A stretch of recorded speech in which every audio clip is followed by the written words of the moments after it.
आज के इस वीडियो में आपका फिर से स्वागत है। आज का पॉइंट्स है काव्य का प्रयोजन। कोई भी काव्य निरुद्देश्य नहीं होता है, इसका कोई न कोई उद्देश्य अवश्य होता है। सौंदर्य बोध की कलात्मक अभिव्यक्ति ही काव्य का प्रमुख प्रयोजन है। उत्तम कलाकृति का निर्माण करना स्वयं काव्य का उद्देश्य है।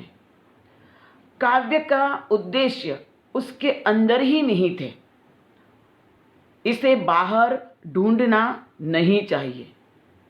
और सौंदर्यवादी और कलावादी मीमांसकों ने इस प्रयोजन को कला के लिए सूत्र द्वारा प्रस्तुत किया है।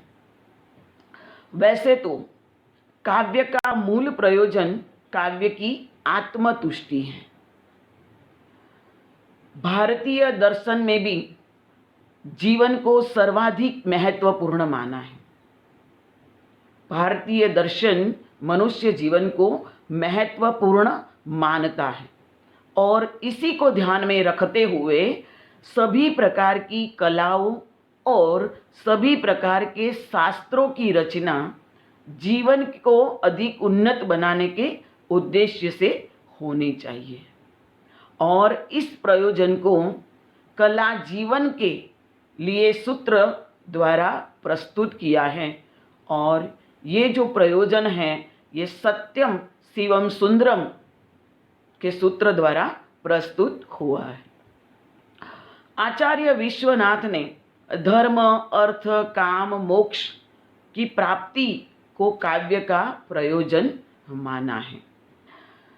आइए देखते हैं संस्कृत के प्रसिद्ध काव्य मीमांसक आचार्य मम्मट ने अपने काव्य प्रकाश ग्रंथ में काव्य के कितने प्रयोजन का उल्लेख किया है। तो आचार्य मम्मट ने अपने काव्य प्रकाश नाम के ग्रंथ में काव्य के कुल 6 प्रयोजनों का उल्लेख किया है। कौन कौन से हैं ये? सबसे पहले यश प्राप्ति, अर्थ प्राप्ति, व्यवहारिक ज्ञान, अमंगल का नाश, आत्म शांति या आनंद प्राप्ति और अंत में है प्रिय पत्नी की तरह उपदेश देना। कौन कौन से हैं ये 6 प्रयोजन? सबसे पहला है यश प्राप्ति, दूसरा है अर्थ प्राप्ति, तीसरा है व्यवहारिक ज्ञान, चौथा है अमंगल का नाश और 5वां प्रयोजन है आत्म शांति और आनंद प्राप्ति और 6ठा प्रयोजन है प्रिय पत्नी की तरह उपदेश देना। सबसे पहले देखते हैं यश प्राप्ति। देखिए, मम्मट ने तो इस प्रयोजन का स्वीकार किया ही है, किंतु इस प्रयोजन पर आचार्य रुद्रट ने विशेष ध्यान दिया है। यश मनुष्य जीवन की उदात्त और सर्वोपरि भावना है। यश जो है ये मनुष्य जीवन की उदात्त और सर्वोपरि कामना है। यश प्राप्ति की कामना हर एक कवि में होती है, अन्यथा प्रत्येक कवि की रचना के साथ कवि या लेखक का नाम नहीं जुड़ता। जो यश प्राप्ति की कामना कवियों और लेखक में नहीं होती तो हर एक कवि और लेखक की रचना के साथ उनका नाम नहीं होता। तो हर एक कवि और लेखक में ये जो यश प्राप्ति की कामना है ये होती ही हैं। देखिए, आदि काल, भक्ति काल और रीति काल में के कवि यश कामना से रहित नहीं है। भक्ति काल के कवि भी इससे रहित नहीं है। थोड़ी कम ज़्यादा हो सकती है, किंतु कम नहीं है, रहित नहीं है। भक्तिकालीन कवियों में भी थोड़ी बहुत यश प्राप्ति की कामना रही है। और आधुनिक युग के कवियों में तो ये विशेष रूप से देखी जा सकती हैं। दूसरा प्रयोजन है अर्थ प्राप्ति, यानी कि धन प्राप्ति। संस्कृत के आचार्यों ने धन प्राप्ति को भी काव्य का प्रयोजन माना है। आदिकाल के कवियों में भी धन प्राप्ति का प्रयोजन देखा जा सकता है। आदिकाल के कवि आश्रयदाता राजाओं के आश्रय में रहकर कविता की रचना करते थे, ग्रंथ की रचना करते थे, और इसमें वे अपने आश्रयदाता कवियों की प्रशंसा लिखते थे। राजा इसके बदले में इनको अच्छा खासा धन भी देते थे, अर्थ देते थे। तो आदिकाल के कवियों में ये प्रयोजन विशेष रूप से रहा है। भक्तिकालीन कवियों में अर्थ प्राप्ति का प्रयोजन अधिक रूप से नहीं दिखाई देता है। रीतिकालीन कवियों में अर्थ प्राप्ति का प्रयोजन रहा है। ये हम देखते भी हैं कि राजा जयसी अपने राजकवि बिहारी को एक एक दोहे पर एक एक सोने की असरफी भेंट देते थे।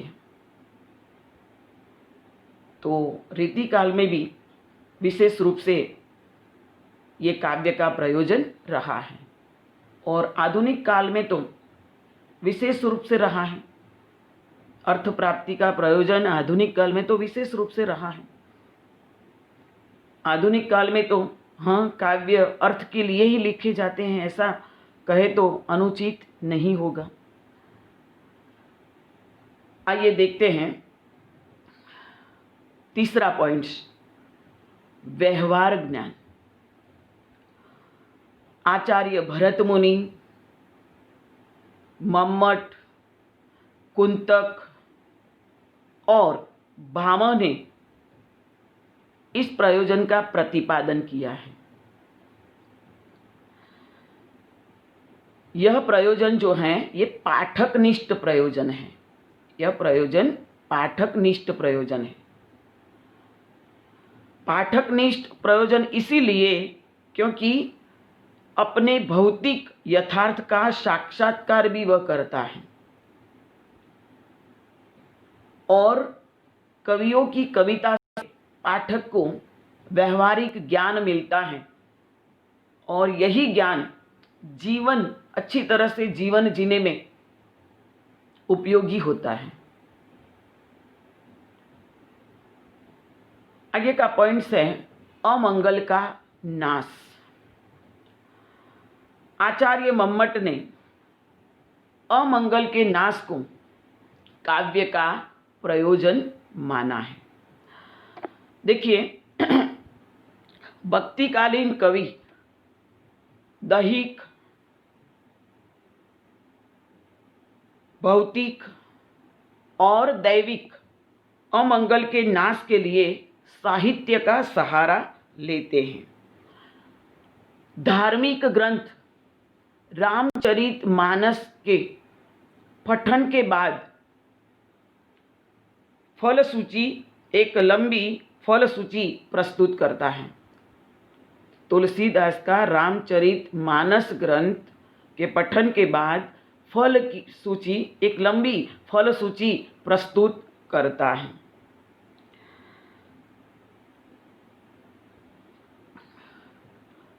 आगे का पॉइंट्स है आनंद प्राप्ति। लगभग सभी आचार्यों ने, संस्कृत के सभी आचार्यों ने इसे प्रमुख प्रयोजन माना है, आनंद की प्राप्ति को। काव्य आनंद जो है ना, ये द्विविध प्रयोजन है। काव्यानंद द्विविध प्रयोजन है, अर्थात इसमें सृजन जो सर्जन करता है यानी कि कवि हैं, ये अपनी सृजन के इसका अनुभव करता है। कवि जो हैं ये अपनी सृजन की प्रक्रिया के दौरान इस आनंद का अनुभव करता है, और पाठक जो हैं ये पठन की प्रक्रिया के दौरान आनंद का अनुभव करता है। यानी कि ये जो प्रयोजन हैं ये द्विविध प्रयोजन हैं, ये कवियों के लिए भी हैं और ये पाठक के लिए भी हैं, और पाठक भी इसके अधिकारी हैं। ये जो सृजनात्मक का आनंद जो है ये भौतिक सुखानुभूति से नितांत भिन्न होता है। ये जो आनंद है, ये सृजनात्मक आनंद है, ये भौतिक सुखानुभूति से नितांत भिन्न होता है। भौतिक सुखों से जो आनंद मिलता है ये क्षणिक होता है।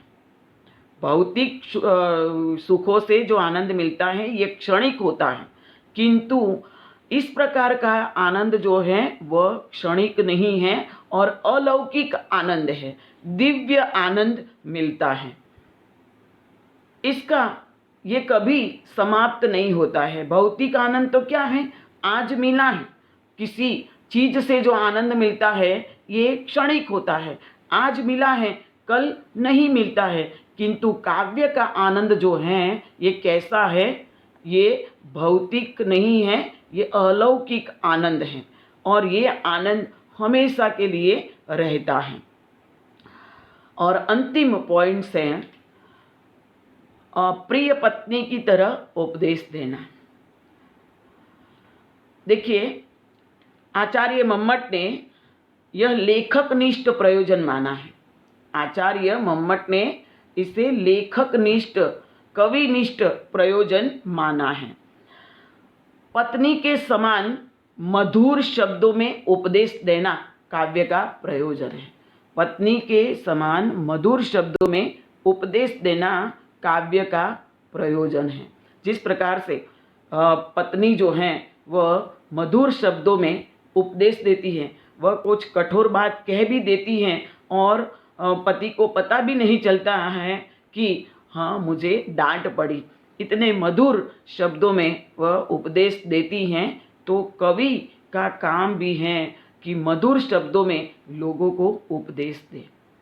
मध्यकाल के संत कवि जो है ना वह इसी कोटि में आते हैं। मध्यकाल के संत कवि इसी कोटि में आते हैं। इन्होंने लोगों को इसी प्रकार से काव्य के द्वारा उपदेश दिया है, जैसे कि कबीरदास, रहीदास, रहीम आदि कवियों ने इसी प्रकार से लोगों को उपदेश दिया है। तो ये तो थे काव्य के प्रयोजन जो मम्मट ने दिए हैं। आइए देखते हैं कि हिंदी के विद्वानों के द्वारा किस प्रकार से किसे काव्य का प्रयोजन माना है। हिंदी के विद्वानों द्वारा किसे काव्य का प्रयोजन माना है। सबसे पहले देखते हैं कबीर ने क्या कहा है काव्य के प्रयोजन के बारे में। कबीर कहते हैं कि वे लोक मंगल के समर्थक हैं। इन्होंने लोक मंगल को काव्य का प्रयोजन माना है कि काव्य कैसा होना चाहिए, हमेशा इसमें लोगों का मंगल हो, लोगों का कल्याण हो, लोगों का हित हो, ऐसा ही काव्य होना चाहिए। आचार्य महावीर प्रसाद द्विवेदी ने क्या माना है, इन्होंने माना है कि आनंद और ज्ञान की प्राप्ति को काव्य का प्रयोजन मानते हैं। आचार्य महावीर प्रसाद द्विवेदी आनंद और ज्ञान की प्राप्ति को काव्य का प्रयोजन मानते थे। इनके अनुसार काव्य का निर्माण आनंद और ज्ञान की प्राप्ति के लिए ही होना चाहिए। आगे देखते हैं आचार्य रामचंद्र शुक्ल ने क्या कहा है? इन्होंने कहा है लोक मंगल की भावना और आनंद तथा रस को काव्य का प्रयोजन माना है। लोक मंगल की भावना से ही काव्य का निर्माण होना चाहिए और काव्य ऐसा होना चाहिए जिसमें से आनंद की प्राप्ति हो, आनंद एवं रस की प्राप्ति हो, ऐसा काव्य होना चाहिए और काव्य का प्रयोजन भी ऐसा होना चाहिए। जयशंकर प्रसाद ने कहा है कि मनोरंजन और शिक्षा को काव्य का प्रयोजन मानते थे वे। जयशंकर प्रसाद मनोरंजन और शिक्षा को काव्य का प्रयोजन मानते थे। संक्षिप्त में कहें तो संस्कृत आचार्य एवं हिंदी के आचार्यों ने इस प्रकार से काव्य के प्रयोजन दिए हैं। सबसे पहले यश प्राप्ति, लोक मंगल की भावना, ज्ञान की प्राप्ति, आनंद की प्राप्ति, ये काव्य का प्रयोजन होना चाहिए। अंत में मैं बता दूं कि मैथिली शरण गुप्त जी क्या कहते हैं इस बारे में। इन्होंने कहा है कि न केवल मनोरंजन ही कवि का कर्म होना चाहिए, न केवल मनोरंजन ही कवि का कर्म होना चाहिए, उसमें उचित उद्देश्य का भी मर्म होना चाहिए। केवल मनोरंजन कवि का कर्म नहीं है, इसमें उचित उद्देश्य भी होना चाहिए। इसमें से कोई ना कोई उद्देश्य अवश्य होना चाहिए। उद्देश्य चाहे धर्म, अर्थ, काम, मोक्ष किसी भी प्रकार का हो, किंतु इसमें उद्देश्य अवश्य होना चाहिए।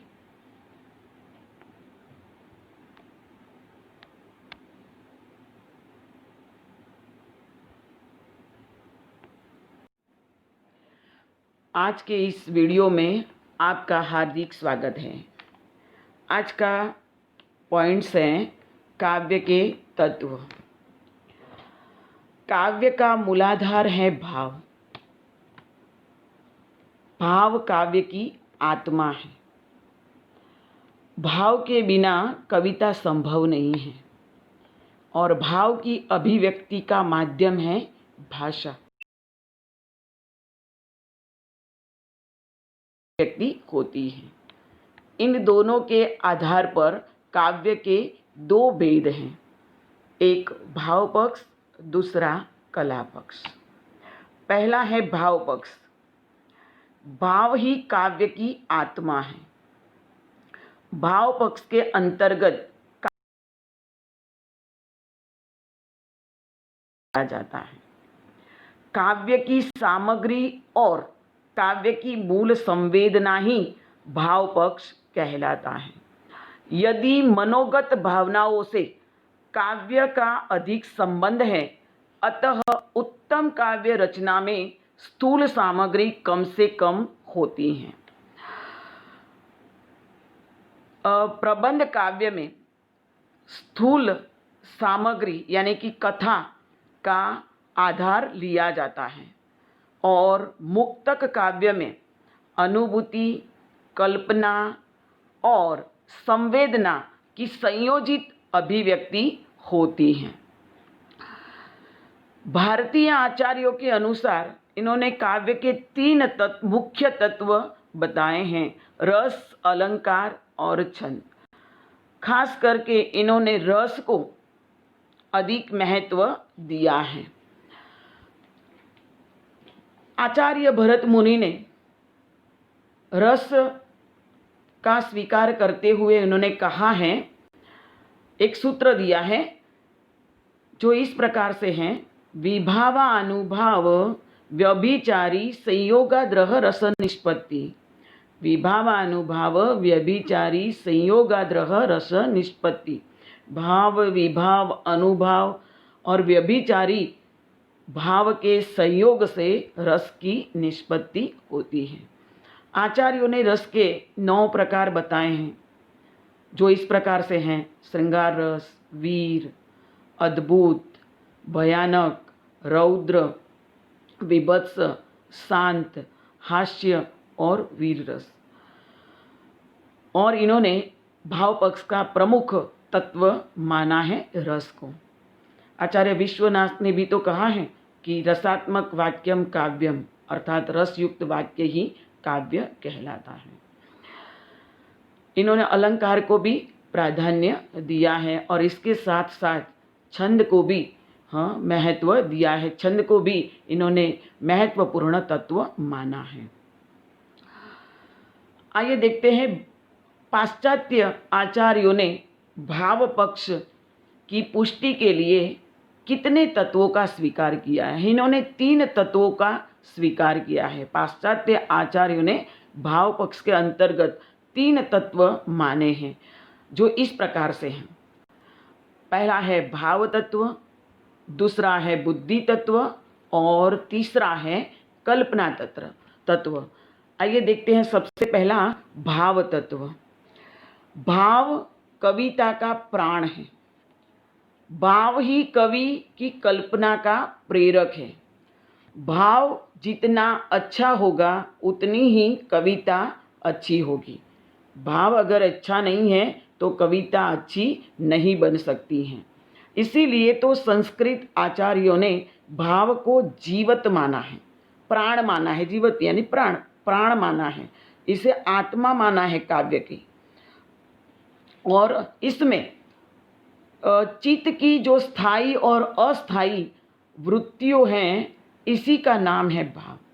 चित्त की जो स्थायी और अस्थायी वृत्तियां हैं, इसी का नाम है भाव। और भाव का उदात्त होना बहुत ही अनिवार्य है। जितना भाव मौलिक होता है उतना ही काव्य उत्कृष्ट होता है। जितना भाव मौलिक उतना ही काव्य उत्कृष्ट होता है। मैं एक सामान्य उदाहरण दूं कि मैथिली शरण गुप्त जी का साकेत भले महाकाव्य हैं, इनमें इन्होंने कथा भी ली है, फिर भी इसमें इन्होंने मौलिक उद्भावनाएं भी की हैं और इसी मौलिक उद्भावनाओं के कारण इनका साकेत महाकाव्य उत्कृष्ट महाकाव्य बन गया है। आइए दूसरा तत्व है बुद्धि तत्व। बुद्धि तत्व भी काव्य में बहुत ही महत्वपूर्ण है। बुद्धि के द्वारा विचार होता है और इसीलिए विचार तत्व का भी इसमें महत्व है। भाव, कल्पना आदि का ठीक संयोजन कर शब्द का औचित्यपूर्ण प्रयोग बुद्धि के द्वारा ही होता है। भाव और कल्पना का ठीक से संयोजन करके उचित भाषा का प्रयोग करके काव्य को प्रस्तुत किया जाता है। ये काम बुद्धि का ही है, बुद्धि के द्वारा ही होता है। इसका संबंध अनुभूति और अभिव्यक्ति दोनों से है। बुद्धि का संबंध अभिव्यक्ति और अनुभूति दोनों से है, क्योंकि बुद्धि तत्व के द्वारा ही काव्य में विशिष्ट विचारों का निर्माण किया जाता है। बुद्धि तत्व के द्वारा ही काव्य में विशिष्ट विचारों का निर्माण भी किया जाता है और कल्पना शक्ति के प्रयोग में भी बुद्धि का प्रयोग किया जाता है। तो बुद्धि तत्व भी काव्य में बहुत ही अनिवार्य है। तीसरा तत्व है कल्पना तत्व। इसी के कारण, कल्पना तत्व के कारण ही कवि औरों के सुख दुख और दूसरों की अनुभूतियों का चित्रण इस प्रकार कविता में करते हैं मानो कि ये सुख दुख अपने बन जाते हैं। हमें अपने जो भी कविता का पठन करता है उसे वह सुख दुख अपने लगते हैं। सुख हो तो सुख और दुख हो तो दुख, ये अपने लगते हैं। ये कल्पना के द्वारा ही संभव हो सकता है। किंतु कभी कभी कल्पना जो है ना, भाव से अपने आप को सशक्त बनाकर स्वतंत्र रूप में प्रदर्शन करने लगती हैं, तब कविता का सौंदर्य नष्ट हो जाता है। उदाहरण के तौर पर हम देख सकते हैं, बिहारी ने अपने काव्य में, बिहारी सत्सई में वियोग का वर्णन किया है। तो इनके वियोग वर्णन में सिर्फ और सिर्फ कल्पना ही दिखाई देती है। मूल भाव अलग रह गया है और कल्पना अधिकतर उभर कर आई है। इसीलिए इनके काव्य का जो प्रभाव है ये नष्ट हो गया है। इसीलिए इनके विरह वर्णन में ऊहात्मकता आ गई है। कल्पना को बढ़ा चढ़ाकर इन्होंने प्रस्तुत करने का प्रयत्न किया है। तो कल्पना का प्रयोग ठीक से करना पड़ता है, तभी काव्य का सौंदर्य बना रहता है। आइए देखते हैं दूसरा पॉइंट से, कला पक्ष। यदि भाव पक्ष काव्य की आत्मा है तो कला पक्ष उसका शरीर है ना। भावों की अभिव्यक्ति भाषा के माध्यम से होती है।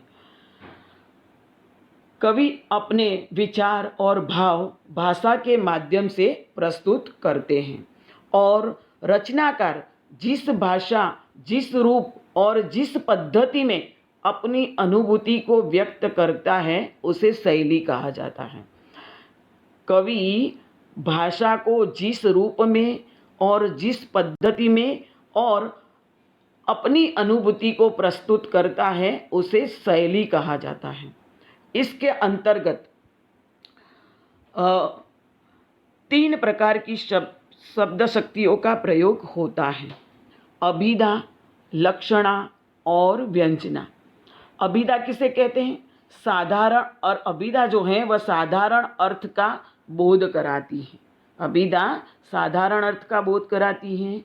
लक्षणा जो है ये साधारण अर्थ में बाधा उत्पन्न करने की जो बाधा उत्पन्न होती है इसका शमन करके नवीन अर्थ बोध कराती है। इसे लक्षणा कहा जाता है। लक्षणा किसे कहा जाता है? जो साधारण बोध होता है, इसमें कोई अगर बाधा है तो इसका शमन करके नवीन बोध कराती है। इसे क्या कहा जाता है? लक्षणा कहा जाता है। और तीसरी शक्ति है जो व्यंजना, तो शब्द का सांकेतिक अर्थ ग्रहण किया जाता है। इसमें शब्द का प्रतीकात्मक अर्थ ग्रहण किया जाता है, इसे व्यंजना शक्ति कही जाती है। और इसके अलावा कला पक्ष के अंतर्गत शब्द चयन, पद विन्यास, छंद, अलंकार, बिंब योजना, प्रतीक योजना का समावेश होता है।